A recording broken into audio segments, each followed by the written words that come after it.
boy, oh boy, he sure knows how to take a side and stick to it. As on Thanksgiving Day, if you subscribe to the Press Atlantic City, like I do, got the paper in the little blue bag right outside my door, didn't even have to go very far to get it, thank you to my carrier. He wrote a column saying, it's time for Thanksgiving games to end. And then it began, the back and forth on Twitter. And you answer everyone, Mike McGarry. Happy couple days after Thanksgiving to you, sir. Same to you, Pete. Great to talk to you again. It is good to catch up with you. Let's start with that topic. You know, you throw that out there, and this is not a new thing for you, but with the mainland EHT game being the last playing of that on Thanksgiving, it was renewed anew for you to be able to write a column as to why and what your points are for why it should be moved. Yeah, I just think that in today's high school football world, in the high school football world of 2019 and going forward, these games just don't fit in the schedule. I respect the rivalries. I respect the tradition. I don't want the teams to stop playing each other. I'm not calling for the end of Millville, Vineland, Atlantic City, Holy Spirit. I just think it would better serve these teams if they move the game to the quote-unquote regular season, either made them the season opener or played them a week in October that was designated a rivalry week. I think it would be better for those football teams. I think it would be better for those teams' playoff hopes. I think it would be better for the winter sports season. I just think the benefits to moving the games now outweigh playing them on Thanksgiving Day. And I thought you raised some interesting points there, too. I mean, for example, one of the things you said was back in the beginning of Thanksgiving games really coming to prominence, 4 teams made the postseason? There weren't as many teams that made the postseason. That Thanksgiving game was kind of your one last chance to be able to go out and do something, whereas this awkward thing that we've talked about before, where if you're still alive, like, say, for example, Holy Spirit had to play a Thanksgiving game the other day and make sure they didn't get any of their starters hurt. Yeah, I mean, right now, if you don't make the playoffs or you lose in the first round of the playoffs, you have to either play a consolation game, which I'm really not in favor of consolation or regional crossover games or whatever they call it at all. I'm not in favor of those games at all. And then you might have to wait around 10, 14 days. If you don't play a regional crossover game, Oak Crest had to wait 20 days before they played Absegami Wednesday night. Atlantic City had to wait 27 days before they played Holy Spirit. So you have that awkward waiting period if you don't make the playoffs or you lose in the first round. And if you do make the playoffs, you have the awkward situation where, hey, we're in the middle of a playoff run, and I've got a championship game in a week and a half. How do I play this Thanksgiving game? Do I play my starters? Do I not play my starters? When do I take my starters out of the game? So, I mean, that's what I mean by it not just fitting in the schedule. And then I think the biggest factor is, I mean, these games, mainland and EHT, by switching it to the regular season, they're going to give their respective programs a better chance of making the playoffs. And a perfect example is Millville Vineland. And I love Millville Vineland.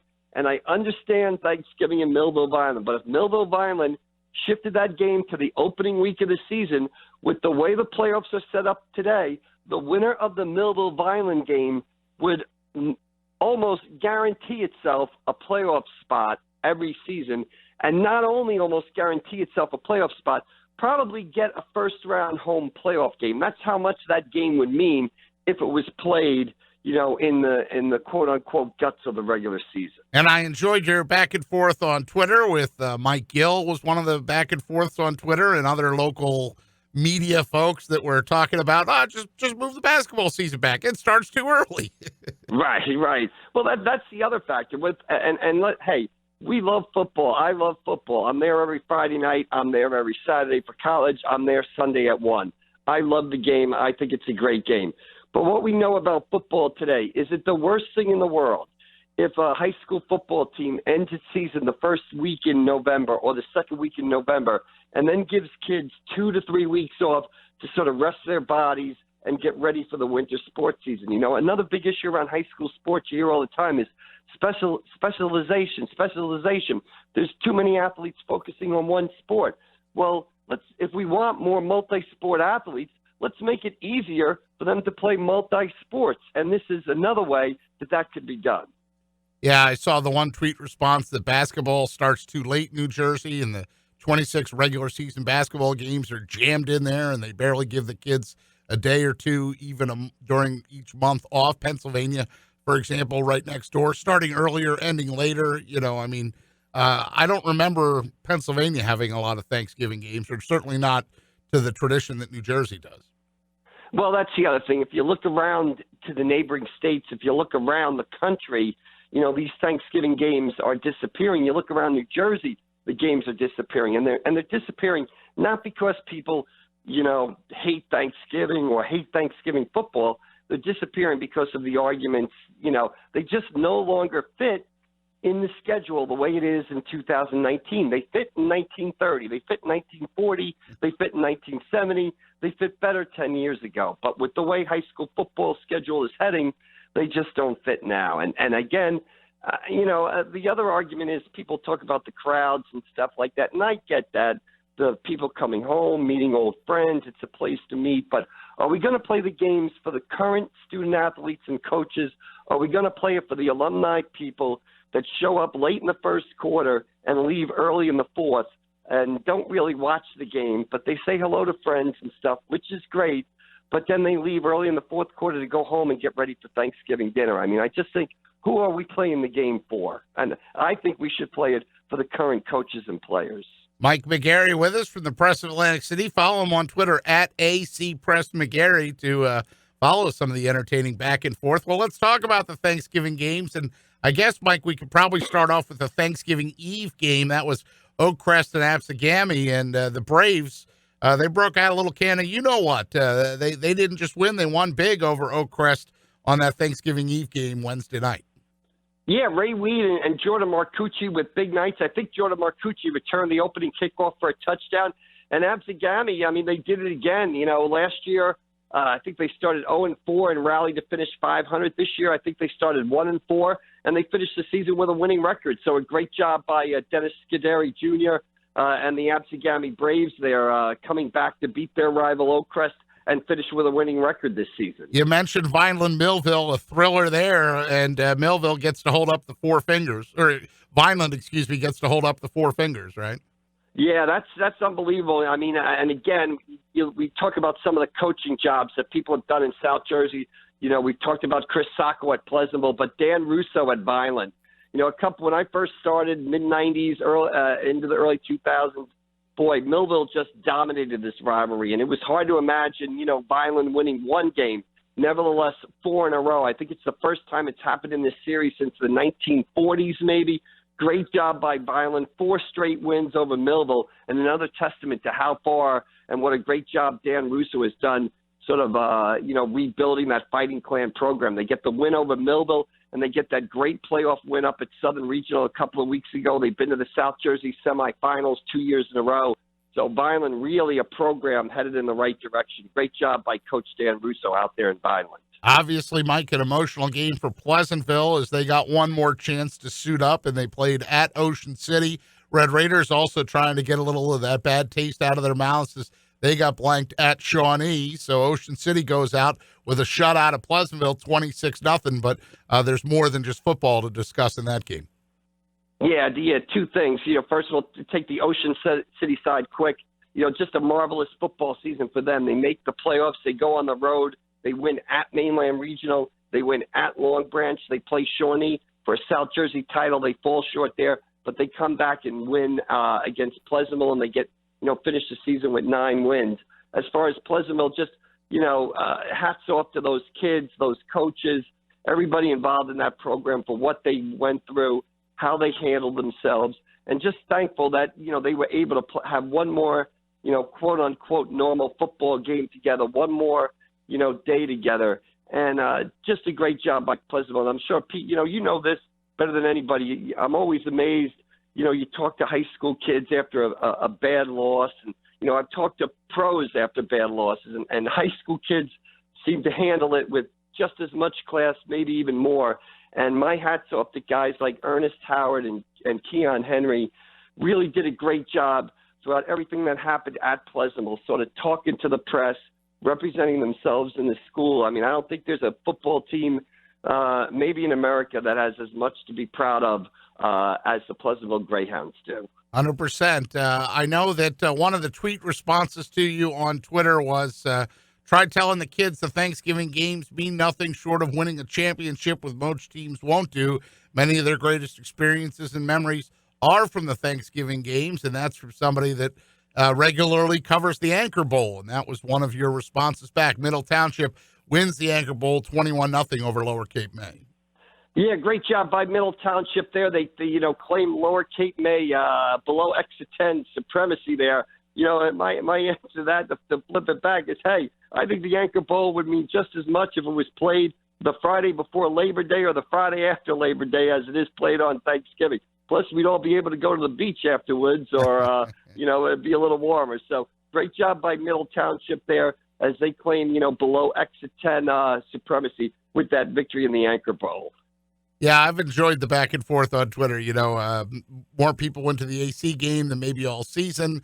For the fans and alumni, you throw back, we're remaking a decision, or we're making a decision on 200-plus schools who no longer play on Thanksgiving. They're the majority. I mean, you didn't let up, man. Every time there was a punch thrown at you, you came back with your counter punch. That might say more about what I was, what I'm doing at night than what I'm actually but it's all in good fun out there. I know sometimes people read the tweets and, people that don't know us might raise some eyebrows and stuff like that. But everybody involved in those conversations, let me assure the general public, we actually all like each other, so it's all okay. That's true. It is a healthy dialogue. So speaking of Atlantic High, Holy Spirit wins that game 27-0. And my thought was, they probably put the starters in for maybe a quarter and then pulled them out. But no, I guess they played most of the first half. Yeah, they played in the first half. Elijah Gray with a big day. I think he had 2 or 3 touchdowns. And now, of course, Holy Spirit gets ready for next Sunday up at Rutgers, 4 p.m., where they'll play St. Joe for the state non-public 2 title. So those 2 teams met at the last week of the regular season. Holy Spirit got out to an early lead. St. Joe rallied in the second half. I believe they won 22-19 or 22-17. That might have been the final score. But now Holy Spirit, off the win over Atlantic City, will get ready to play in that state non-public 2 title game next Sunday up at Rutgers University. And for the Thanksgiving games, let's talk about Mainland EHT, which kind of set all this off, the news that, I can tell you, it doesn't sound like Mike Pellegrino or Mike Gatley are disappointed that Thanksgiving rivalry is coming to an end, and maybe they're going to try to find a way to put it somewhere else in the schedule, but they certainly weren't, as athletic directors that have to manage the facilities and all the things that go with it. I don't think the gate, was the overwhelming factor for them. They felt like it was time to move on from the rivalry. Mainland wins 26-12 over Egg Harbor Township. Yeah, and a really great season for the Mainland Regional High School football team. If you think about, seniors on that team like Drew DeMorit, the quarterback Zach Graziato, wide receiver Jay Cook, a host of other players. After the game, the Mainland Regional seniors all posed for a picture on the field. Those seniors came in 4 years ago. They had back-to-back 1-9 seasons. They were 1-9 as freshmen, 1-9 as sophomores. They persevered, and they really turned that program around. Mainland finishes 10-1. Yeah, they had that upset loss to Ocean City in the first round of the playoffs that disappointed them. They would have liked to have done more there.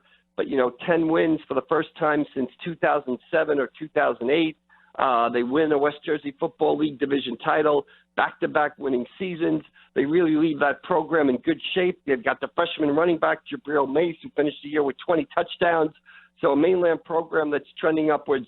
And for that, they can thank those seniors that have really hung in there and kind of helped Chuck Smith turn that program around. And then certainly last but not least, because of what took place in Pleasantville, because the schedule got delayed, it's today that Cedar Creek is going to try to capture that sectional title. And you describe it as the biggest home game in team history, and I think that's accurate. They're playing Camden, and you can hear that game right here on 97.3 ESPN. That is a 12 noon start in Egg Harbor City. Tell us a little bit about this 8-3 Camden versus 9-2 Cedar Creek, and they've already played each other this year in a thriller. Yeah, thriller, early September. I think it was the second or third game of the season. 42-41 final. Camden up 28-0 in the second quarter, up 34-14 in the third quarter. Malachi Melton for Cedar Creek scores 4 touchdowns in that fourth quarter. Cedar Creek had a chance to tie in the final seconds, but they botched an extra point. They lost 42-41. Even though they lost that game, Cedar Creek coach Tim Watson called it a turning point of the season. Cedar Creek plays a lot of sophomores on defense, and they got a lifetime of football experience that day. So they've been able to build on that game. Should be a great game. The Cedar Creek offense, quarterback Louis Barrios, 33 touchdown passes. Sophomore JoJo Bermudez at wide receiver, one of the top sophomores in South Jersey. And for Camden, you got to watch number 8, Tyreek Austin Cade, University of Miami recruit, all over the field. Tremendous linebacker. Watch him out there. Should be a big crowd out there and a great game as those two teams meet for the Central Jersey Group 2 title. I know your line is, man does not live on football alone, but you'll be there, right? Actually, I will not be there. We will have Patrick Moran will be there. I am taking a little family day today, so good for you. You're thankful for the family day. I just answered the question. Exactly. But we will have full coverage, so my man Patrick will be there for us. Yeah, I know. And I will be following on Twitter. I know Patrick does an excellent job, so you can follow him. What's it? AC Patrick Moranin, I think, right? Or something like that? Yes, I believe that's it, yes. Let's see here. I can call it up while I'm talking to you. It is at AC Press Moranin.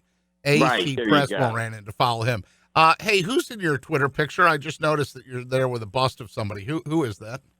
Oh, that is Tom Seaver, the franchise. Yes. Everybody's got a guy growing up, and Tom Seaver was my guy, so that picture is taken by Phil Anastasia of the Philadelphia Inquirer. We were up there covering Mike Trout at Citi Field, and, he snapped the picture, and I put it in my Twitter bio there. So it's me and the franchise, number 41, Tom Seaver. Also, I don't know if this is because of you or through you, but thank you for the Super 70s Sports Twitter account that I think I might have found through you or I found it, and we each follow that account. You have a hilarious picture of Kevin Lockery and Dr. J, and he looks like my gym coach in high school. He didn't dress up for the official press and information guide from the New York Nets in 1975-76. Those things are hilarious when they get reposted.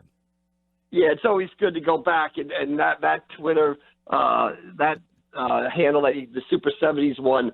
For guys like me, you're a little younger than me, Pete, but for guys like me that were kids in the 70s, it just brings back so many memories and so many funny things that account is able to do. So last week on the show, I mentioned the Super Friends cartoon, and somebody sent me a GIF with like them doing because that was all your Saturday morning cartoons. You only had 3 channels. Right, exactly. ABC, and that's where it was at. Here's one that says the Cowboys would be better off at this point with Mrs. Garrett, and there's the lady that played Mrs. Garrett on The Facts of Life. All right, we'll keep watching that stuff from you, Michael, and enjoy your family, and we certainly appreciate you coming on with us. And I know Mike Gill will go back and forth with you a little bit on those Thanksgiving games. I know he had you on the other day to go back and forth, and I'm sure that was entertaining, and I'm sure it will continue through Twitter. So good job by you. All right, Pete, good talking to you. We'll see you down the road. Thanks. Sounds good. Mike McGarry with us here on the Pete Thompson Show on 97.3 ESPN. Again, give him a follow at AC Press McGarry.